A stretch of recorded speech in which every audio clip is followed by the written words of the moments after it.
Moments of inspiration mixed with time to network, IBJ Media Events has you covered. From industry deep dives to awards celebrating Indiana's top leaders, see what's coming up and reserve your seat at ibj.com/RSVP. Use AI, fill the gaps that you have, right? Don't let it be your enemy. Find where it can be your ally. Hi, I'm Jayson Manship, host of Authentic and Agentic, presented by TechPoint. Every week on this show, we break down what's happening in AI and what it means for how we work, lead, and live. Join me for a human-focused conversation that keeps you ahead of the curve. This is the Authentic and Agentic podcast on the IBJ Media Podcast Network. Hi, folks. Jayson Manship here with the Authentic and Agentic podcast. Every week, we start with some news stories. This week is no exception. There are 3 stories I want to dig into this week, layering from power to practicality to proximity. Let's start at the top. Right? We're going to start at what's happening at the very top of AI. I'm going to dig into what's happening inside my own business. And then I'm going to talk about what's happening right here in Indiana. So starting at the top, we discussed this story last week, and I'm probably going to follow it to its conclusion.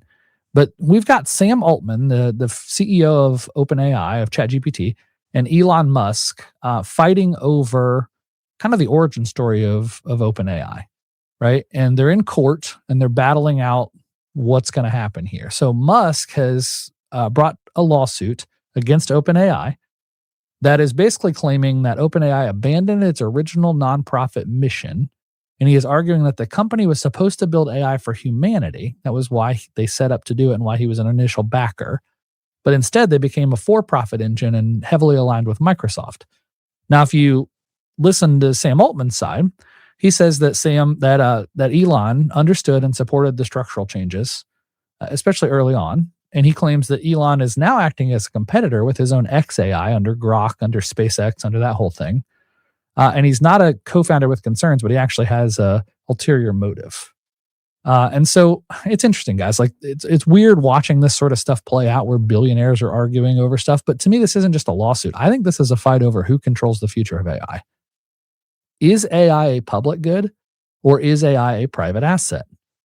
And maybe that question doesn't just come down to the decision in this case, but I think it's a philosophical conversation that this case sets some precedents on. So are mission-driven companies, can they stay mission-driven companies once billions or tens of billions of dollars are on the table? I don't know. But here's what's going to happen as this plays out. They're going to do discovery. They're going to look at internal emails, early agreements, governance decisions on how things get done. And I think it's going to get pretty wild because you're going to start to see if the documents show intent drift. And if so, is there a credibility problem? Right? One of these guys misunderstood the assignment and doesn't feel like it's, what they signed up for in the beginning. And I think we're going to find out what that looks like. If Musk signed off on some of these things, then the lawsuit weakens.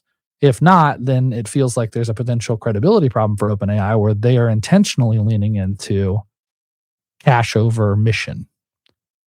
I think that's wild to think about. So here's my takeaway, I think, for this whole case. For the last 20 years, the CIO, the Chief Information Officer at an organization, has owned the digital transformation. I think for the next 10 years, governance is probably going to decide who owns AI. I think there's going to be big decisions happening at the government level, happening at the company governance level, internal organization politics and governance. AI is moving so fast. Every single company I talk to is trying to figure out how to do this. And so for me, guys, I think this is about governance being on trial. The second story I want to talk about is something I'm seeing here on the ground. And this is maybe bring this whole thing down to earth a little bit. So billionaires are fighting the future of AI in court. I get it. But that's not what actual AI looks like inside of a business. And so let me bring you into my world. So I own and run a e-commerce business, a live streaming platform, and a couple of retail stores. They're all intertwined. And the complexity of that business is growing as we scale, right? And everything we do is built on Shopify, which has been a lot of fun. But Shopify has always been very custom, right? I have to custom code things, custom build things. A lot of times I'm using other third-party plugins or bolt-ons to accomplish the tasks that I want to do. Well, over the last month, I have started digging into migrating the entire thing into Claude Code, which is downloadable software you can get from Claude. You can pay $20 a month. I pay $200 a month because I have the premium version because I use it all the time. But for $20 a month, and what you do is you actually connect it to, in this case, my Shopify site, and I can code now inside of my Shopify site, inside of my e-commerce platform, using Claude Code. I talk to it like I would a software developer, and it builds features, and it tweaks settings, and it manages imports and exports of data, and it starts to really materialize in a way that is super helpful for the business. It does exactly what I need, right? I own it. And so it makes it so I can solve hard problems without relying on third-party software. And what does that mean exactly? Well, as I was looking at it, like I've turned off probably 6 apps in the last 30 days. One of them I was paying $29 a month for, one I was paying $79 a month for, one I was paying $149 a month for. You start adding all that up, and I'm saving literally thousands and thousands of dollars by just migrating all this stuff in-house. And I have total control over it. I am not dependent on those third-party applications and the decisions that they make. So I think what's happening here, I mean, for me personally, is I'm moving away from just configuring software to creating capabilities. And why that's important is it's not just about you get what you get and you don't throw a fit, as I tell my children, right? When you get software, it does what it does, and it's opinionated because it has to do the same thing for 10,000 clients, and everybody's business is a little different, so it can't be custom built for you. Well, this can. I'm able to take the ideas or the concepts that I use from a third-party piece of software, and I'm able to build it myself, customize it myself, and get it to do exactly what I want to do. And I think this, guys, is the hidden real AI economy. This isn't write a poem, create an image, help me write an email. This is replace $500 a month tech stack with a custom solution in 2 hours. 2 hours of my work will save me $5,000-$6,000 a year, plus some, right? That's wild to think about. And I think that's disruptive. So my takeaway here, guys, is small businesses now have access to engineering level output without having actual engineers. That's new, right? Most people are still sleeping on this. Most people don't understand how to do this or what to do with it, but I think it's really important to bookmark. My third story this week is the local edge, right? I think this one really matters. So I got invited to a dinner last week by the IBJ Media. So publisher Nate Feltman, president Mitch Frazier, editor Leslie Weidenbrenner. They brought together all the podcasters across the IBJ Media network. And it was pretty cool, right? It was a room of, you might call like the who's who in the zoo. I know I saw some people posted some photos of it on LinkedIn. Gary Dick, right? Pete the Planner, Angela Freeman, Dave Calabro. These are titans in the Indianapolis space. It was really neat just to be in the room with those folks. But then you've got folks like Toph Day, the CEO of Elevate Ventures, right? Whose podcast is about innovation. You've got Dave Neff, the president of the 500 Festival, who's interviewing folks about, next generation leaders, young people who are going to be the next generation of leaders in our city and our region. Tiffany Souter, founder of Element 3, a big agency doing big things, but she's built this whole thing telling real stories about leadership and parenthood for women. The life of And. It's awesome to listen to. What's really cool about this is that all of these individuals are talking about content and topics that need to be talked about. And I think it matters because as we're in the world of AI and noise is real and slop is real, I think we're looking for, each and every one of us is looking for authority figures, is looking for folks that we want to hear from and listen to. And these are the exact kind of people that are leading those conversations. I'm just frankly humbled just to be in the conversation. These people have accomplished a lot in their careers. They've built really cool things. And it's really neat to be associated in that way. Honestly, guys, the IBJ is doing something pretty awesome here. And they don't pay me to say this, right? Nate bought my dinner, so thank you for that. But think about this for a second. A news organization, primary print news organization, has said, we're going to lean into podcasting because we see the future of people having honest conversations in long form content formats. So they brought in a guy, Chris Spangle, who used to work at the Bob and Tom Show for a very long time and was a producer there, who has been in podcasting since I think podcasting first started. And Chris is helping Nate and Mitch and Leslie shepherd this thing, and they're building something pretty magical.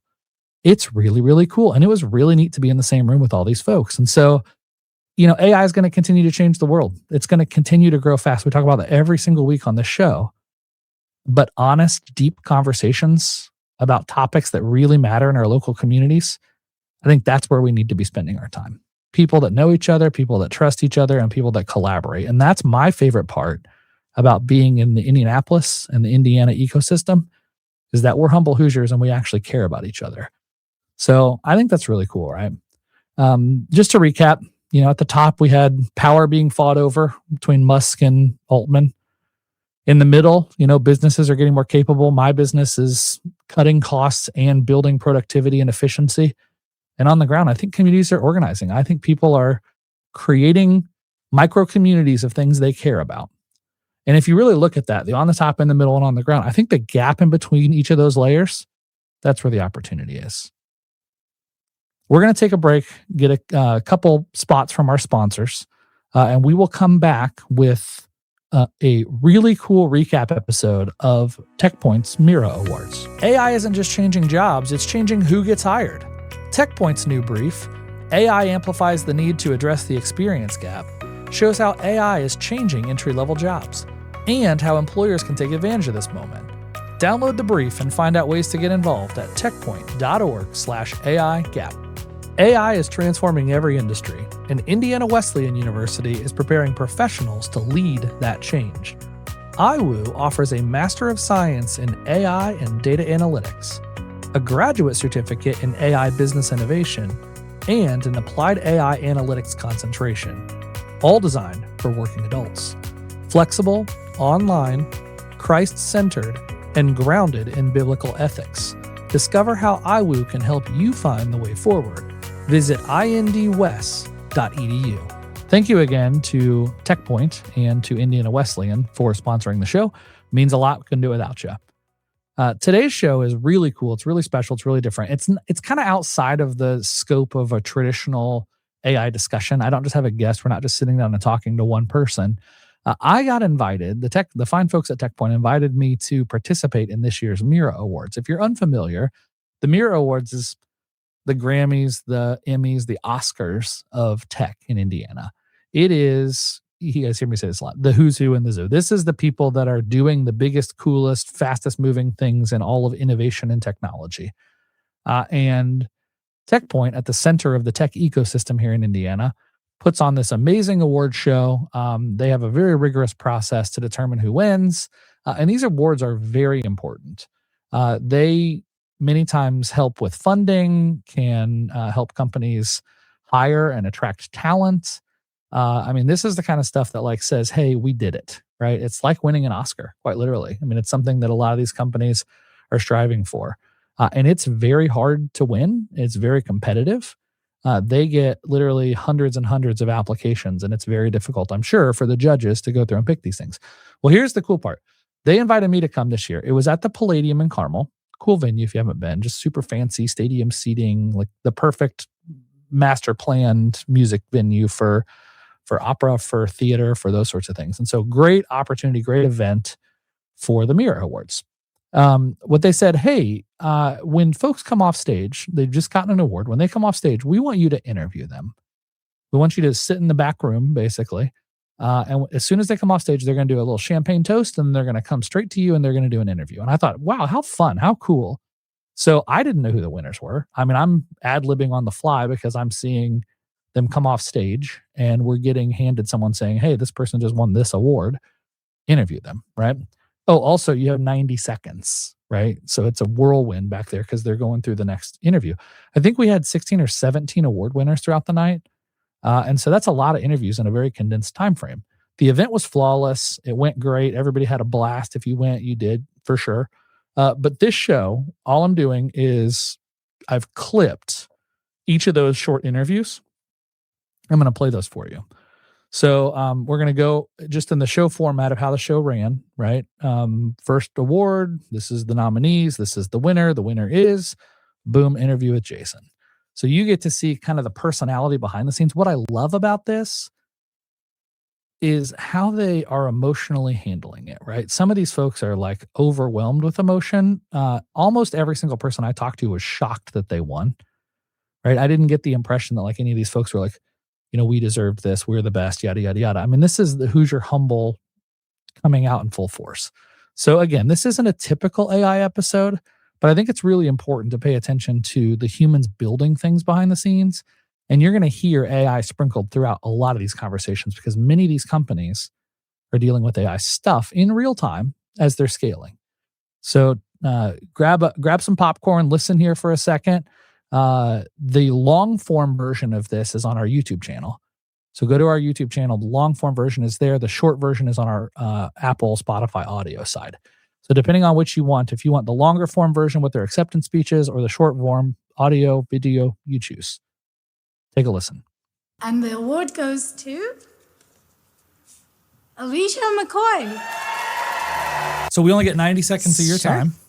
I'm going to ask you, for people who don't know Peak Minds, don't know you, elevator pitch. Awesome. What do you do? So Peak Mind is helping empower employees to thrive by teaching them how to lower stress in real time. But nobody stresses anymore, do they? No, not at all. No. So do I need a business? Yeah. Well, so my podcast is about AI. Oh, nice. And it is making everybody more productive. Okay. And probably more stressed.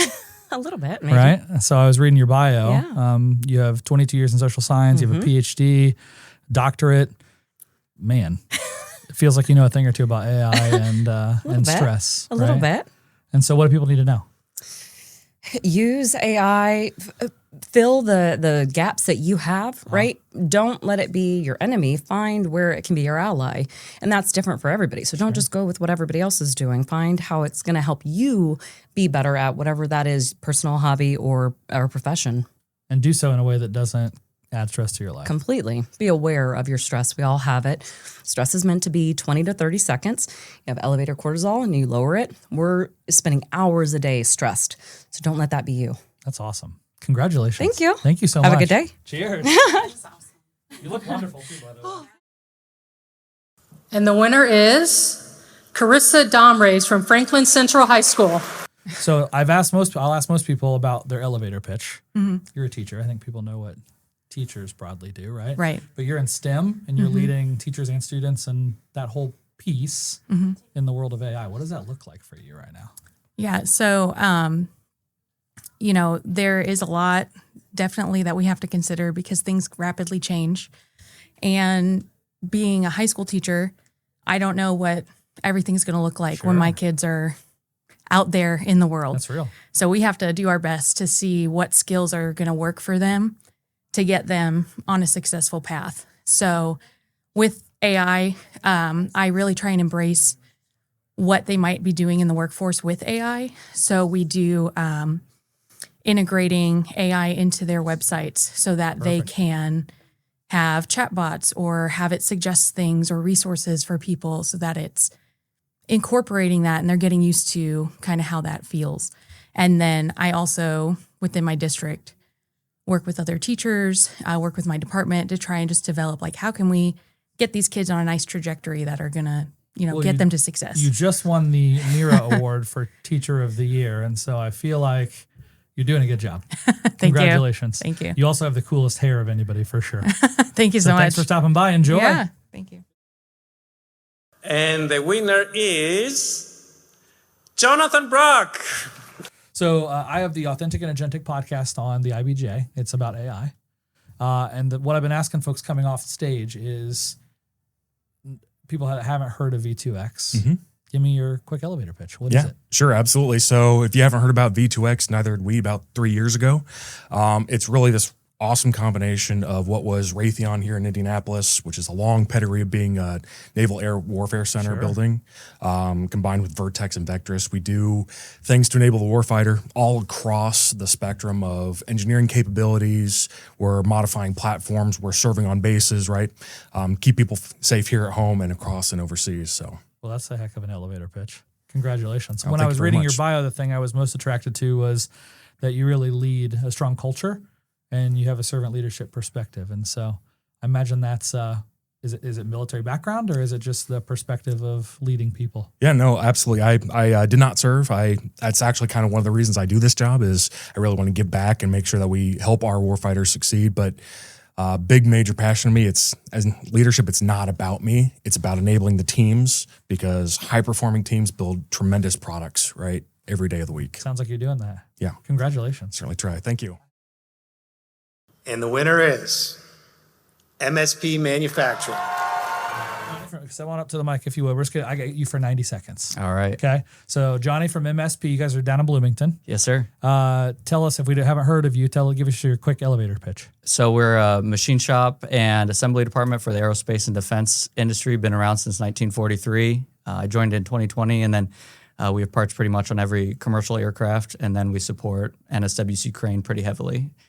But family owned. My dad bought it in 2002. I left law enforcement in 2020 to go work for him. Well, I was reading your bio, and you've been around for, you said 80 plus years. Yes. But you're heavily into robotics and AI automations, and I was reading about digital twin initiatives. Yes. So you guys aren't just like sitting around putting pieces together. You're leading in these places. Yes, I think a lot of that just goes to my network, because they like show me all these really cool things, and then also sometimes help with grants and funding. Sure. But the culture at a MSP, like everybody's innovating, from like ground floor employees, and they're driving a lot of it. We just created a culture where it's rewarded. Love that. Thank Congratulations. you. I appreciate it. And the winner is Eli Lilly and Company, Ivy Tech Community College, and Purdue University. I need to understand what is this cross partnership of all these organizations, and how does it work? Yeah, so the cross partnership is Lilly Scholars at Ivy Tech and Lilly Scholars at Purdue. Both of them are full tuition scholarships for as many students as we can possibly get through. We also offer apprenticeships. We offer internships through the Ivy Tech partnership. We've built laboratories. We have a high school program where a student can get a certificate graduating through high school with a certificate in biopharmaceutical manufacturing. And there's a lot more that I could go on, Sure. and it's going to take all of our time. Well, one of the questions I'm asking a lot in the education space, and I love that you're in the talent pipeline, right? Mm-hmm. You're really trying to fill that, because everybody's talking about AI and what it's going to do to that talent pipeline. Sounds like you're thinking about that, like in advance, leaning in and planning for it. And obviously AI is definitely a part of that. I would say for us, really the talent that we're trying to develop is like operator talent. Love it. So the hourly folks that are actually making the medicine, and then also So with good. the Purdue avenue, we've got folks that are in the exempt population. More like the engineers and scientists. Yep. So we're really, obviously AI is a key component of that, but really it's all about just trying to get those opportunities to the people that really need it. Yeah, and the jobs of the future are those jobs in a lot of ways, right? And these are great jobs. I mean, speaking for our Ivy Tech students who have had the honor of training under this program, they've been hired at Eli Lilly for jobs well above the self-sustaining wage. It's great. And with benefits and vacation and the ability to continue their education at Ivy Tech or go on to Purdue. It's really an exceptional on-ramp for our students in technician roles that are needed desperately Well, it's in neat to our area. It's neat to see you get celebrated tonight. Oh, because I thank know you. this is a lot of behind the scenes work, and sometimes that's not always celebrated. And so I'm just really grateful for you guys for doing this and for leaning in and changing people's lives. Thank Really you. appreciate What a it. cool Thank thing! you. Congratulations! Thank you. Thank you very Cheers! much. Cheers. Cheers. And the Rising Entrepreneur of the Year is Kyle Armstrong. This is crazy. I did right? not expect. Didn't think it was happening. No, Huh? no. All right. So here I get 90 seconds of your time. All Okay. right. Perfect. So Kyle Armstrong from Ref Reps, living the true entrepreneurial journey. The journey is Literally, correct, because you yes. had you saw a problem, you had an idea, you fixed it, and now it's just exploding. You just won a Mira Award. It's unbelievable. I mean, the most incredible thing for me is the way there was a problem. I kind of had this dream of doing something to fix it. And then you have to have incredible people around you. And somehow, for some reason, they just made it their dream. And I tell them all the time, like, I don't even know why you all do this, but they do it. They show up every day and just make it happen. It's been incredible. So for those that are listening and watching that don't know Ref Reps, elevator pitch. Yeah, we develop curriculum. We're an education technology company, but we develop curriculum for schools, high schools primarily, to teach sports officiating as a class. Oh, wow. Yeah, so kids go to math, science, English, sports officiating. And we started 4 years ago now, and we have 54,000 high school kids. Oh, pause on. 4 years ago, 54,000 high school kids. Yes. Okay, We're that's in real. 47 states. Good golly. I think we're 1,500 high schools now that have adopted this. Colleges, universities. I mean, it's kind of across the board. 6 countries. I go to your website and I see Peyton Manning's mug on the front page. Yeah. So you're definitely doing something right, brother. Yeah. It's one of those things. If you don't have referees, it's just practice. And, they're the ones that get left behind. And now there's 54,000 other people who suddenly understand what it is and what it means to be a sports official. Man, congratulations. Thank you very much. Cheers. Thanks. Awesome. Go Thank celebrate. you. This is wild. And the winner goes to Indiana University. I run the Authentic and Agentic podcast, which is on the IBJ, and it's about AI. Nice. Yes. And so IU, Bloomington. Yes. You guys have a cool football team, I heard. Yes. Yeah. Turns out you're also really good at implementing AI. Absolutely. Tell us about that. Yes, we are. So it all started, it started where we're working a lot with artificial intelligence. We have a lot of different tools, and we've been really thoughtful about trying to ensure that we have a wide range of tools for individuals to try out. But I think the biggest piece really came in when we started to do Gen AI 101, which was a charge from our president, Pam Whitten, to come up with a course that could really get people started to use AI, think about it, start implementing it in their lives. So she gave us the charge in May, and all it took was in under 67 days, we had built an entire course complete with really engaging videos, with activities, with prompt libraries for students, faculty, and staff to be able to utilize. And we have over 100,000 individuals that have enrolled in the course, from students, faculty, staff, and alumni. And now we've just made it free to the entire universe through YouTube. So there's lots of different ways that we're trying to elevate and allow everyone to level themselves up. Well, that's a heck of an elevator pitch. You're definitely leaning in, right? I think a lot of times people don't realize just how big institutions like IU are. Right, absolutely. And it's really challenging to think about how does this apply to a wide range of disciplines. And really the only way to get started is to start trying it in a safe space, trying it with different activities or things that you might not previously use. So thinking about it as either thinking about it as a productivity amplifier, as a productive thought partner, or really just thinking about how do you improve your prompts in general. And so there's so many tips and tricks. But with all the safeguards so you do it responsibly. Yes, absolutely. So throughout the entire course, one of the big things mentioned is always the human in the loop, ensuring that you're really being discerning and thinking about what the AI is providing you, what are we asking of the AI, and how do we still maintain all of our own individual thoughts, and that whatever comes out of it is actually yours. You're the one that's responsible for it. Well, congratulations on your Mira Award. Thank you so much. How fun. Yes, thank you. I would love an opportunity to interview you or someone on your team. Yes. And the winner is Echo Bar. So you're ready to At go. the Globes, the Oscars. I walked down the red carpet of the Oscars 3 times. Like, this is nothing. I'm about to die, though. I can't believe we won. Wow. Hello. Well, startup of the year. Yes. That's a big deal. No kidding. Well, you're doing big things. I read your profile. Thank you. And you guys are like leaning in hard to social signals and AI and all the bits and pieces of the world we live in today. Absolutely. Give me your elevator pitch. Sure. This whole thing started because of True Blood, or as we like to say, Sex and Vampires. Yes. True Blood. Yep. And HBO when they had a problem. And I was at my third startup in entertainment. And through an odd set of coincidences, I saw an interesting situation. I wrote some code and then didn't do anything a few months. And then HBO was like, hey, we got a problem. And we tried to figure it out. I'm like, hey, let's use my software. And it did it. And they said, oh my God, you need to turn that into a business. And that's what we did. Sex and Vampires turned Sex into and Vampires created tech startup Echo Bar. of the year. Yep. And there's your headline. What we wanted to do was, the whole concept was, how do we take the largest data set in the world where everybody talks, right? Mm-hmm. And how do you turn it into a question and answerable database? Yeah. That grows revenue, drives brand authenticity, relevancy, and allows people to achieve more by understanding more. And that's what we did. Well, that's quite an elevator pitch, and it Thank sounds you. like you're having quite a bit of success. Yes. You deserve this award. We You do. are. Our team does. You are the startup of the year.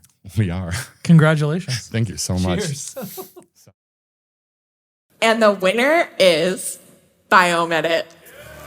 Jayson. Hey, Eric. Eric, good Yes, to meet you. nice to meet you.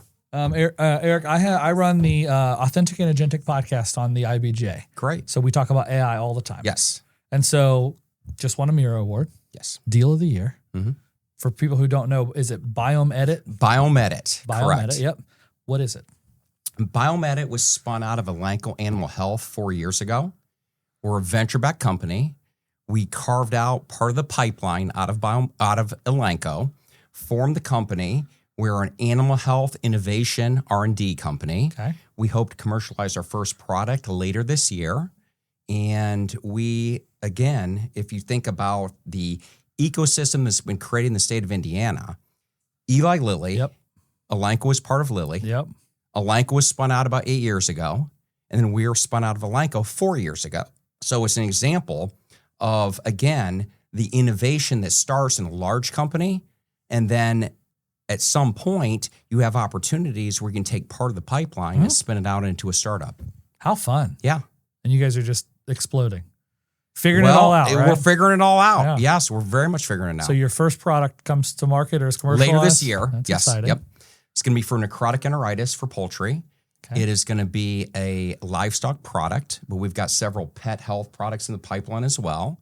And we're very much an innovation-driven company.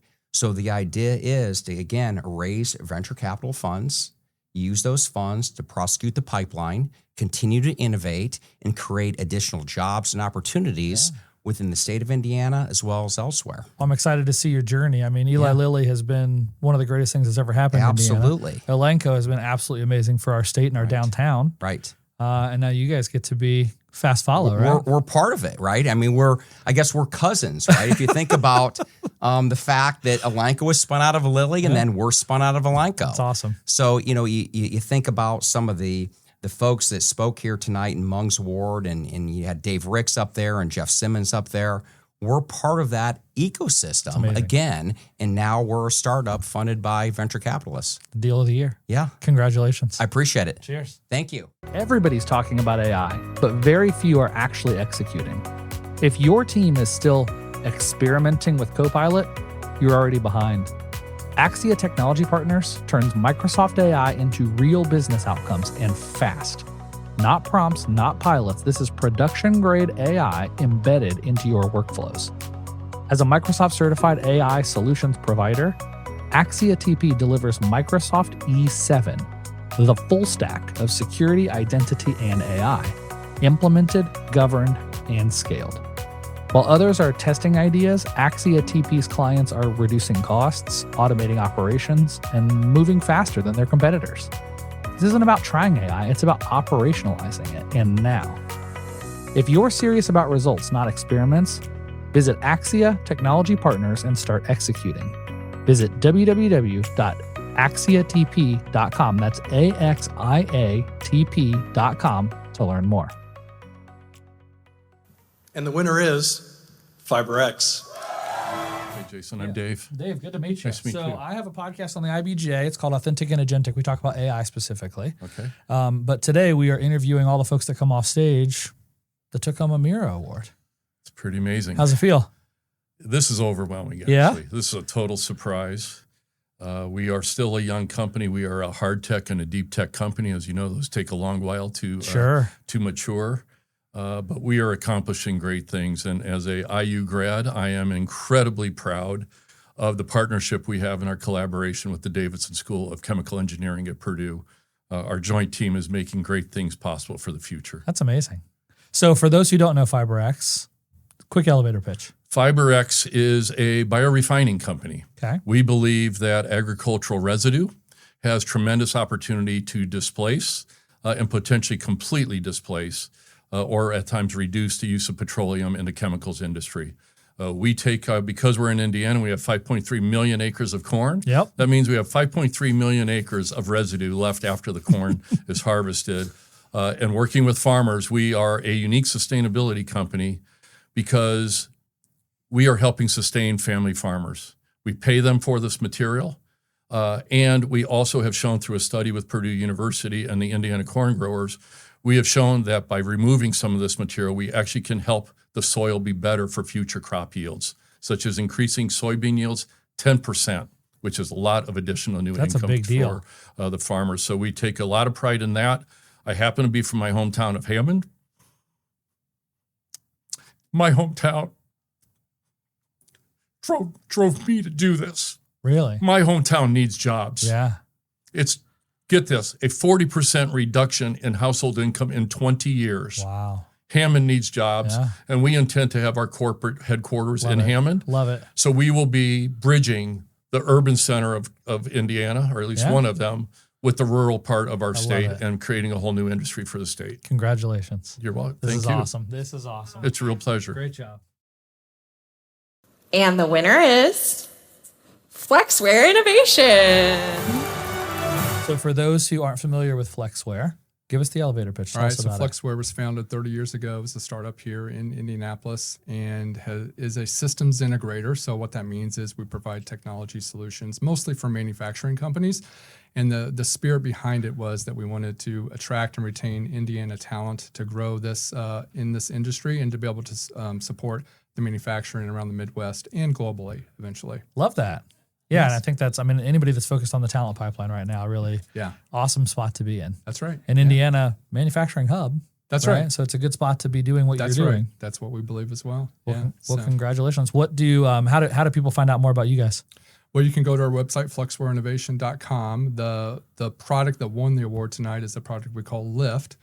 So that is lift.software. Okay. And the website's the Tell us about way. lift.software. So lift.software. So Lift is what we call an orchestration platform, and it's really designed to help manufacturing companies that are trying to automate the movement of their materials. So think about autonomous vehicles. That's the easiest way to think about this. So autonomous vehicles, but then there's a lot of orchestration that has to happen from a software layer standpoint on top of that. So we connect robots back into the rest of the company's ecosystem to be able to do what we call orchestration. That's fascinating. Thank you. Very cool. Well, congratulations. Go celebrate and enjoy. All right. And now the winner is P30. Congratulations. Thank you. We're gonna set, you're just ready to go. All right. I'm so excited. I bet. So I'm Jayson. Nice to meet you, Jayson. I'm Tamise. Tamise. So here's what I know. I've been in backstage here at the Palladium all night, and I've heard some like people cheering and stuff. Yeah. When they called your name, it like the ground shook. There were more people excited for you to win than anyone else. Yeah, so tell us about P30. P30 is a co-working space, an entrepreneur incubator, and an event space to stimulate economic development on the far east side of Indianapolis. And it sounds like you're doing it. You got a ton of people in your corner. Yes. Thank you. How cool. You just have to be glowing right now. I am. I'm so excited. A lot of people that come back here have said, like, I didn't think I was going to win. Yeah. I mean, I didn't know what to think. Sure. I just have high hopes. I know that we're doing great work. So just the fact that we're finalists, I was excited about that. Yeah, I bet. So I felt like we won an award just to even be in attendance. No, you actually won the award. Yeah, I mean, look at that. It has P30 printed right on the award. Yes, and that's just so beautiful. Just the opportunity to be recognized for the hard work that happens. Yeah. And you're changing lives. Absolutely. It's very transformative. That's real. It's beautiful to hear all of the testimonies and stories and the exposure that the entrepreneurs get to experience just by being connected. That's real. Yeah. It's a hand up. It's an opportunity. I mean, you're just connecting to all those places. Right? And I love the fact that you said a hand up, because oftentimes in communities that struggle, there's a focus more on handouts. Sure. But this is absolutely a hand up. So people that are grabbing it and saying, I'm going to go do my thing. Yes, and a mindset shift. And that's awesome. When you change the mind, you change a family. When you change the family, you change the community. And change that's the what world. We're looking forward to. That's how we change the world. Absolutely. Congratulations. Thank you. Thank you so much. Go chat with some more fun people. Okay. And celebrate. Yes, sir. It sounds like you got a ton of people out there that want to celebrate with you. Absolutely, yeah. And the winner is Purdue Innovates. Congratulations. Thank you. Taking home a Mira Award. I heard you on the way in say it was unexpected, so that's got to feel fun, like winning an award you didn't think you were going to get. Yeah, absolutely. You know, the ecosystem at Purdue just continues to thrive, and the students and faculty and alumni startups. It's just a real honor to be a community partner with them and be a service provider to the great Boilermaker Nation. So you guys are the Innovation Service Partner of the Year.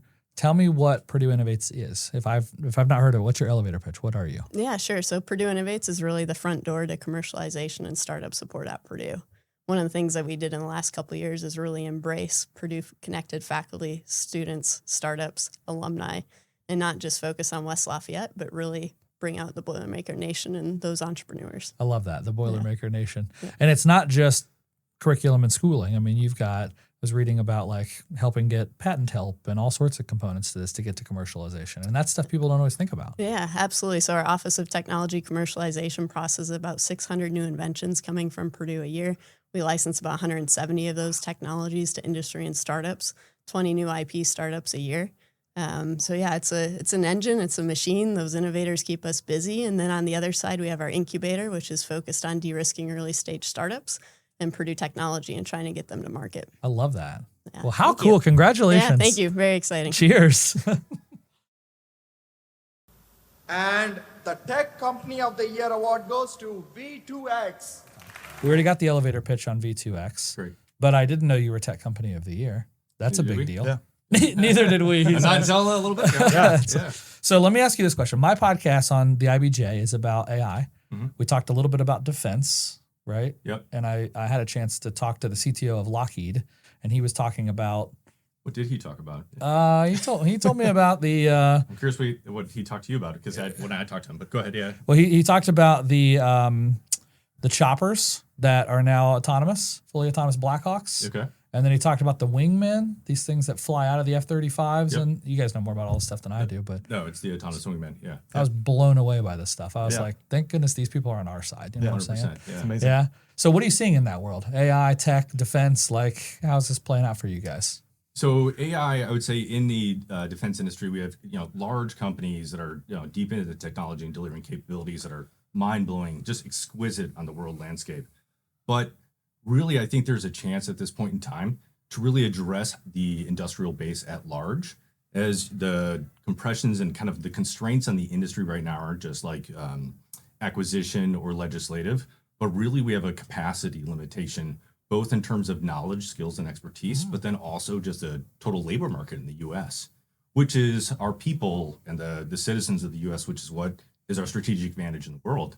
And so AI really allows the humans to really lean in and go to a higher level of order of like what we're really capable of, and really expand our capacity to innovate at a level that we've never seen ever before in history, which is what I think is going to maintain our national security. Yeah, and if you think a little bit about kind of what we do in our mission, like so we're bringing technology to the warfighter, and that AI is going to help us bring it even faster, sure, and make it even more relevant for the future. That I think that's where AI is going to help us, and we're going to help bring relevance to the warfighter. We don't just build airplanes or missiles or weapons or things like that. We solve problems and we deliver solutions at the speed of relevance. And so we're a very high mix, customized solutions for when those warfighters need something today, not tomorrow, not next year. We're here, and that AI and the agentic platforms and AGI attached to the innovative spirit and the ingenuity capability of the human is going to set the U.S. apart and maintain our national security and relevance. I'm so glad you guys are on our side. You're doing it. And you are the Tech Company of the Year. Thank you very Congratulations. much. Appreciate it. Go celebrate. Thank you. We will. Thank you. Good to meet you. Thank you. You too. Cheers. Great. I think it's heavier. It is. Yeah. I was not expecting that. Nice to meet you. Cheers. Yeah, cheers. And the winner is Syra Health. Congratulations. Not only did you take home one Mira Award, you took home 2 Mira Awards. It doesn't get much better. That's pretty cool. Only it's people of the amazing. night to run it back, so that's pretty sweet. Yeah. Well, congratulations. And so I was doing a little bit of research. Syra Health, SyraBot? Cyrabot, yeah. Syra. Oh, Cyrabot. apologize. Yeah, so it is. It's an AI-enabled chatbot that basically is built to operate within a certain set of parameters that a client gets to establish. So it doesn't hallucinate, doesn't say things that it isn't supposed to say, gives the user the opportunity to sort of curate some of the responses ahead of time so that information is not being shared that they don't want shared. So great for compliance. It's being used by this, or it was approved by the state of Indiana and is being used by one of their very large managed care organizations serving 400,000 people in the state of Indiana. So it's, it cleared both the compliance at the MCO as well as the state. So It's a we're big really, deal. really proud of, You should be. of it. Yeah. Well, and that's the thing. I get questions all the time, like, how do you protect these sorts of things? Like HIPAA compliance and AI just feels like a impossibility. Yeah, and and this solution is one that we're really proud of because it really does safeguard those things. So talk to me about what your solution and what your broader organization do. Like, how do you help people? Yeah, so we're really focused on solutions that are affordable, that bring access to healthcare to rural areas, especially, and that are also prevention focused. So that's really the mission that we have. The way that manifests, we do some of it is people powered workforce development. We're working with an organization to build career pathways for veterans returning to Indiana and finding them healthcare jobs in rural Indiana where they're needed. We also have some technology solutions. One in particular, Serenity, I'm really excited about, and hopefully next year we'll be talking to you all back for about that. Repeat innovation of the year. It's even better. But in effect, what it does is it extends behavioral health care to remote rural areas of the country. So some people who need it the most. Need it in Indiana where there just aren't enough providers, people waiting for a month to see a therapist. And this is something that we can literally get people care immediately. It actually, we use AI powered to and vocal biomarkers to detect anxiety and depression on the phone call, to do an assessment so we're able to stratify those individuals and get the care delivered to the highest need people first. Man. In a world where resources are so lean, it's important to, rather than dial for dollars and try to figure out who to help first, if you can get a lead on where to go and who needs it, deploy those assets, that's great. And really the thing that I want to drive home is that the solution is actually built and powered with AI, but it's really about connecting the providers and the patients and enabling them. And I think that it's a tool for them. Yeah, it absolutely is. It drives better care. We provide insights through the tool, the app that comes with it to help that doctor or nurse or other clinician deliver better, timely care to people when they need it. And I think that's who can't get behind that mission, Seriously. And I mean, we're just witnessing as a society behavioral challenges. It's such a challenge for folks out there. Anxiety and depression. I think, nearly a quarter of Americans suffer from that. So it's definitely a problem that needs to be solved. And I'm also proud of the organization. We talk a lot about problem identifiers. Lord knows there are enough of those out there. No doubt. But problem solvers is what we need. And so, the Syra team is full of people who are there solving problems every day. So just couldn't be prouder of this. Yeah. We'll take this back, celebrate with your team, and congratulations. Absolutely will. Thanks so much. How fun. Just so fun to hear from so many different people, so many different award categories. We've got everybody from, advanced manufacturing to defense to tech startups, right? It's just so neat to hear the pure emotion coming off of folks coming off a stage. It's like that, I'm going to Disneyland moment, and just hearing them talk about their business, their passion, what they care about. And you heard, if you were listening, AI ingrained in a lot of these businesses and concepts. And so we're gonna unpack some of that. I've got a handful of these folks that have won awards that have agreed to come on as guests on this show in future episodes. And so stay tuned for that. I think you're really going to love deep diving on some of those groups to hear how AI is impacting those businesses very specifically. But congratulations to all the people that won a Mira Award. Congratulations to all the people nominated for a Mira Award who made the finals. Like, big deal. Very cool. And thank you again to TechPoint for putting on the best show in television. What a cool thing. Super, super cool to see so many people come together to celebrate this community and support everything that's happening here in tech in the state of Indiana. Guys, next week, I sit down with a buddy of mine from college that has gone off and, taken over the world in his space. His name is Tom Rector. We were friends at Ball State, and he has a company. It's grown tremendously. And we're going to dig deep into how that happened. It's really a fascinating story, right? He's in the merch and kind of swag business. But it's funny because a lot of our friends from college think he probably still sells t-shirts out of the back of a truck, right? Because that's what he did in college. He did a lot of that work for like fraternities and things like that. Dude now runs a pretty large enterprise that's servicing like Fortune 100 companies almost exclusively. And so really cool story. You get to hear from him how he built it. We do dig pretty deep into the AI side of things too, both how he's using it, how his team is using it, and where he sees that impacting in the industry. And I think it's a really cool conversation. So tune in again next week for my conversation with Tom Rector. Till then.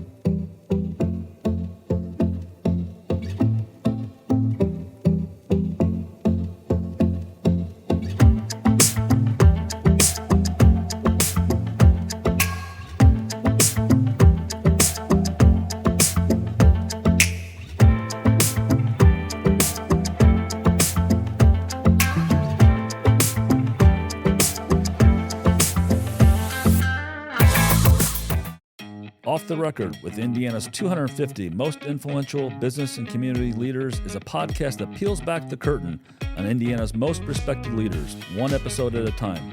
Go beyond the headlines and hear the stories of grit and innovation that shape these leaders.